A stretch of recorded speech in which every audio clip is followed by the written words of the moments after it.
มันบ่สำคัญว่าเราจะใช้ DeepSeek Queen หรือ ChatGPT แต่มันสำคัญว่าเราจะใช้ AI เพื่อสร้างผลประโยชน์สูงสุดให้แก่องค์กรได้ด้วยวิธีใดท่านแอนดิว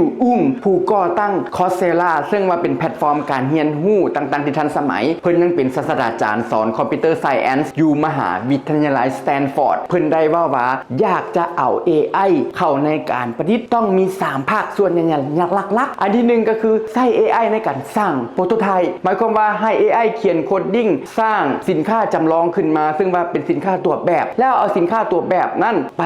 ลองตลาดเบิ่งว่ามันจะเวิร์กหรือบ่2ใช้ AI สร้าง Enterprise Software Enterprise Software หมายความว่า Microsoft Excel PowerPoint Canva แต่ว่าเราจะใช้ PowerPoint Excel และ Word และก็ Canva เรายังได้เสียเงินอยู่เราเอา AI มาเขียนโคดดิ้งที่เป็น Word Excel PowerPoint และ Canva ให้แก่องค์กรของตัวเองที่บ่ได้เสียเงินอย่างเลยและอันที่3ก็คือใช้ AI เข้าในการผลิต Legacy System Legacy System หมายความว่ามันจะเป็นระบบใหญ่ระบบ Mainframe อยู่ใน Core Bank ต่างๆเพิ่นยังใช้ภาษาเก่าบ่ว่าจะเป็นภาษา COBOL ภาษา Fortran ภาษา Java C# ต่างๆซึ่งว่าภาษาเหล่านี้จะต้องได้ใช้เชี่ยวชาญที่ว่ามีประสบการณ์หลายกว่า30ปีถ้าเฮาใช้ AI ในการเขียนโคดดิ้งแทนบรรดาเชี่ยวชาญเหล่านี้จะประหยัดต้นทุนได้สูงแน่นอน Algorithmic Global ที่ขยายสาขาไปหลายกว่า100ประเทศสนับสนุนให้เด็กน้อยลาวได้เรียนเขียนโคดดิ้งได้เขียน AI เรียน IT และนวัตกรรมเพื่อสร้างอนาคตของประเทศลาวขอบใจ